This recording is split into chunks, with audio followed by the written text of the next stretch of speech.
Kembali lagi di Yok Podcast. Di samping gua udah ada teman kelas gua. Coba kenalin, Mat. Nama lu, Mat. Halo, kenalin gue Rahmat Gunawan. Biasa teman-teman gue tuh manggil gue RG. RG? Yes. Bukan Rahmat? Enggak tahu itu juga. Random aja. Nama gue Rahmat Gunawan. Disingkat jadi RG. Bakal apa sih?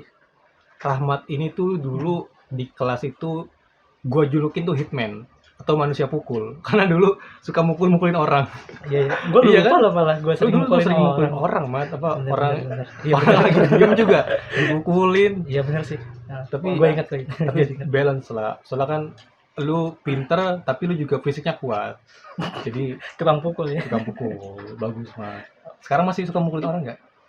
Enggak sih. Bahaya juga kalau gue sampai sekarang masih sering mukulin orang, gue bisa dipidana nih. Tapi kan dulu waktu kelas itu kan bercanda. Iya. Nggak ada yang tersinggung, malah Enggak, lucu. malah Mukul-mukulin orang. Mukul-mukulin orang sering banget emang. Kalau sakit. Iya benar.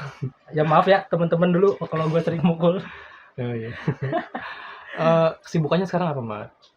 Kesibukan gue sekarang lagi kuliah aja sih, gue kuliah reguler. Kuliah Baru masuk di- tahun 2019. Kuliah di mana tuh, Mat? Sekarang gue kuliah di Unsika, Universitas Singapura Bangsa Karawang. Oh, negeri, Mat. Iya, alhamdulillah. Alhamdulillah, Mat. Itu dari awal target lu emang di situ apa gimana, Mat? Gimana ya? Unsika itu pilihan kedua sih sebenarnya. Oh, pilihan kedua. Iya. Oh. Jadi waktu pas gimana jelasinnya ya? Enggak apa, jelasin aja. Cerita aja nggak apa. Sebelum perjalanan gue sebelum masuk ke Unsika itu, jadi pada tahun 2018 gitu ya. Gue tuh nyoba iseng gitu buat nyoba masuk perguruan tinggi gitu. PTN, ikut SBMPTN. Iya. Nah ternyata 2018 itu gue keluar jalur agak jauh banget karena gue emang target gue ketinggian juga sih waktu itu 2018, dan akhirnya gue baru masuk kuliah itu 2019 dan gue dapet pilihan kedua di Universitas Singapura Bangsa Karawang, jurusan teknik industri. Gila. Jadi yang lucu dari Rahmat itu ketika kita lulus sekolah SMA atau SMK itu biasanya ada pilihan ya, entah itu kerja atau lanjut kuliah atau nikah atau berdagang atau pesantren atau lanjut usaha atau apa itu banyak. Tapi Rahmat tuh nggak ada nggak ada satupun yang dia pilih kayak gitu. Dia tuh milih waktu itu les. Iya kan? Tapi sebelumnya pas gue lulus kuliah itu Lulus sekolah. lulus SMK, sekolah sorry ya. Iya. Pas waktu gue lulus sekolah itu gue kerja dulu. Kurang lebih 1 tahun lah di PT ya Di pabrik, otomotif ya, pabrik otomotif gitu. Dapat setahun gue langsung nyoba nih. Jadi waktu itu tuh pas tahun 2018 jadi tuh kayak ada dorongan gitu dari orang tua gue gitu, coba dia bilang gini, coba masuk, mau nggak tertarik gitu daftar sekolah daftar stan gitu, dia nawarin daftar stan kan. Jadi akhirnya gue turutin lah. Gue 2018 itu gue ngejar buat masuk buat masuk stan, PKN stan. Gue nyoba untuk masuk PKN stan. Waktu itu gue ikut tes CPNS-nya, ikut SKD-nya, TWK dan sebagainya. Dan itu gue alhamdulillah masuk rankingan. Nilai gue masuk rata-rata nasional. Dalam artian nilai gue di ambang batas aman. Mantap lah. Iya, tapi sayangnya belum rezeki karena gue nggak masuk rankingan. Jadi kalau di stan itu kan sistemnya di rankingin ya. Semua itu di rankingin dari yang tertinggi sampai terendah. Nah, nilai gue itu udah masuk aman, tapi gue nggak masuk ranking nasional. Jadi ya udah pupus harapan gue untuk lanjut di stan karena emang udah faktor usia juga ya, udah 19 tahun waktu itu usia gue. Oh, 19 tahun nggak boleh masuk stan? 19 tahun itu maksimal boleh berapa? tahun terakhir gue malah 19. Tahun Nah pas umur 20 tahun 19-nya gue udah nggak bisa daftar. Iya. Karena dia emang batasnya nggak beda sama SBMPTN ya. Kalau SBMPTN kan dia batasnya 3 tahun lulus dalam artian. Nah kalau misalkan stan ini dia berdasarkan umur. Jadi berdasarkan umur, jadi umur lebih dari 19 tahun dia nggak bisa ikut. Siap. Berarti lu stan itu karena orang tua lu yang nyuruh, bukan karena lu? Bukan sih. Kok bisa gitu, Mat? Nggak tahu ya, mungkin gimana ya. Ya kayak orang tua gue tuh, kan dulu kakak gue juga dulu di stan kan. Kakak lu stan? Iya. Alumni stan? Nah jadi kayak pengen anaknya juga, yang anaknya lagi, satu lagi yang laki-lakinya suruh stan juga. Nah tapi sebenarnya dari gue tuh udah kayak nolak gitu, gue nggak pengen gitu kuliah di stan. Gue nggak mau ngambil dunia akunting, gue nggak mau ngambil dunia keuangan. Jauh banget ya? Iya jauh banget kan, banting setirnya dari teknik dari teknik komputer jaringan ke akunting gitu, jauhan. Tapi ya gue turutin aja, dan ya takdir berkata lain gue belum lulus di situ. Emang akhirnya gue ngejar-ngejar buat masuk perguruan tinggi negeri. emang nggak bisa pakai orang dalam, Mat? Kan kakak lu stan, lu nggak bisa dimasukin plat belakang. Ya nggak bisa dong, nggak bisa. melanggar ini. Lagi juga nggak ada kok. Nggak ada ya. Iya. Berarti yang lu pengen itu sebenarnya apa, Mat? Pandemi jadi belum jalan lagi sih. Itu kalau gitu kenapa lu nggak seriusin aja, Mat, dagangnya gitu loh?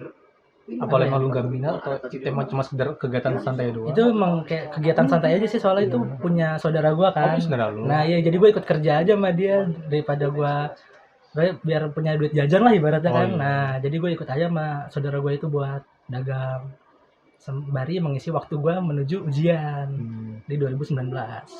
Oh, jadi 2017 lulus, 2017 sampai 2018 kerja, 2018 sampai 2019 lu dagang sama les. Iya. 2019 daftar kuliah, 19 masuk. daftar kuliah dan masuk. Itu bener-bener gue daftar kuliah di penghujung kesempatan gue, karena kan emang untuk masuk di jalur SBMPTN itu kan 3 tahun terakhir sampai kita lulus SMK kan. Gue lulus 17, 18 dan 19 itu tahun terakhir gue. Berarti cukup kompleks juga ya, cukup rumit juga ya kalau data gue ya. Iya benar. Soalnya gue termasuk saksi, Mat, yang ngeliat lu tuh kayaknya di saat yang lain pada kuliah kerja, kok lu milih les? Kan itu kan pilihan yang benar-benar beda dari yang lain kan. Sampai waktu itu gue jujur, gue meremehkan lo, Mat, kayaknya kenapa les ya? Apa emang berhasil ya? Emang bisa gini ya? Ternyata berhasil ya, lu buktikan ya. Iya, berhasil bisa kalau berjuang ya. Terus coba dong, Mat, lu cerita masa-masa perjuangan lu itu, ada nggak cerita-cerita lucu gitu, cerita menarik yang kayaknya perlu di-share gitu, cerita coba. Cerita menarik gue mungkin waktu gue tahun berapa ya, pokoknya tahun 18 gue pernah ikut ujian tes di kampus Kuning. Iya, kampus Kuning. Waduh, lu ke Depok? Iya, gue ke Depok. Anjir. Nah terus iya. Kan kampus itu kan luas banget ya. Iya, luas. Pokoknya terluas nggak tahu nomor berapa, pokoknya itu luas banget. Luas. Dan saking pusingnya gue abis ujian, itu gue keluar nyasar. Nyasar? Gue nggak nemu pintu keluar. Gue masuk itu dari Pondok Cina. Nah itu gue keluar. Pocin ya? Iya, dari Pocin. Nah pas keluar, itu gue lupa gue tadi masuk lewat mana ya. Terus pintu keluar di mana? Gue nyasar. Dan akhirnya gue ngikutin abang ojek. Sampai akhirnya gue bisa keluar lewat gerbang depan. Sumpah itu kampus emang luas banget dan gue sampai nyasar. Bukannya ada stasiun sendiri aja ya? Dia di stasiun. Tapi waktu itu gue bawa motor yo. Oh, lu bawa motor? Iya, makanya gue nyasar. Kalau gue bawa, kalau misalkan gue, kalau gue naik KRL ya gue tinggal naik kereta. Iya. Terus, iya benar. Terus ada lagi sih cerita waktu pas 19 nih, gue tesnya itu gue dapet SBMPTN itu gue dapet tes di SBMPTN itu, gue dapet di kampusnya itu di IPB. Nah itu gue ke Bogor bulan puasa. Iya benar, itu bulan puasa. Gue tes, gue berangkat dari jam 8, gue tes itu jam 1 siang. Gue nyampe sana bengong aja, jam 9 ngeliatin orang ujian. Dan itu tuh menurut gue hal random juga sih. Tapi hujan gak itu, Mat? Dan itu nggak hujan, dan gue malah jadi orang tuh pas ya gimana ya, gue ngeliat orang-orang yang lain gitu ya pada belajar gitu, gue malah keliling kampus sendirian yuk. IPB? Iya, seluas itu gue kelilingin aja, gue jalan-jalan lah random. Tapi itu lagi ada mahasiswa yang kuliah nggak, Mat? Kalau SBMPTN itu kan biasa untuk drilling, ini mesin untuk mesin bubut, ini mesin tapping. Nah tapi kita nggak belajar untuk mengoperasikannya. Nah kita tuh cuma menghitung nih, mesin itu mulai nyala itu jam berapa, misalkan waktu start itu jam segini, waktu berhenti jam segini, waktu kerja dia tuh waktu prosesnya mesin ini jam segini. Nah itu kita analisis. Jadi bukan lebih ke kita bisa operasi atau enggak, tapi kita lebih ke analisis mesin tersebut bakal bisa digunakan untuk produksi atau enggak gitu sih yo. Oh, ngerti. Jadi kayak lebih ke sistemnya aja, nggak belajar tentang memperbaiki mesinnya. Lebih ke teori ya? Iya, lebih ke teori. Karena kalau misalkan untuk memperbaiki mesinnya itu ada di jurusan lain. Oh, ngerti. Jurusan apa itu, Mat? Itu lebih ke lebih ke mesin, mungkin lebih ke instrumen juga. Kalau buat politeknik gitu ya? Iya. Terus kalau buat jurusan lo ya, Mat, ya, teknik industri, itu ada nggak, Mat, kayak semacam tontonan gitu atau series atau film yang menurut lu cocok gitu buat jurusan teknik industri gitu, atau yang di filmnya tuh diselip-selipin makna-makna teknik industri? Nemu nggak Mat? Ada nggak Mat? Belum nemu sampai saat ini. Belum nemu. Belum, sumpah beneran belum nemu. Tapi kalau misalkan kayak sejarahnya gitu banyak sih. Apa tuh? Ya kayak sejarahnya teknik industri kan Bapak F.W. Taylor tuh kalau lo tahu, nah itu dia pencetus lahirnya jurusan teknik industri.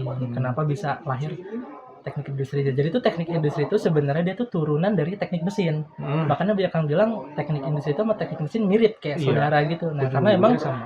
pada dasarnya teknik industri itu diturunkan dari teknik mesin. Jadi kalau sejarah di Indonesianya, kalau dosen gue tuh pernah bilang penemu apa ya, pengembang teknik industri di Indonesia itu dari ITB, karena dulu dia Oke, ini pertanyaan penutup, Pat. Pertanyaan penutup. apa?